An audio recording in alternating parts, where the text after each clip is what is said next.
उलट त्यांना आवडीला दिला मुकुट खानाचा सेना सागर भेटायला आला होता. तटावर होते शिवपुत्र संभाजी, चोर बाजूनी सैन्य आणि मध्ये शंभराचे. खान कळाला शिवा तलवार उचली. तलवार घ्यायचं नाही कोणाचं धाडस होईना. कोणीतरी यायचं, महाराजांची नुसती नजर वर उठायची.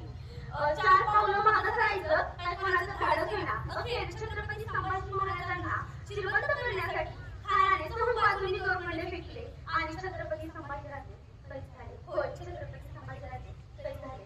दुर्दैव मराठ्यांचं किल्ल्याच्या तटाशेजारून महाराजांना नेलं जात होतं, पण तटावरच्या धार कळ्याला आणि गावातल्या गाव कळ्याला माहित नव्हतं की आपला राजा कैद झाला आहे.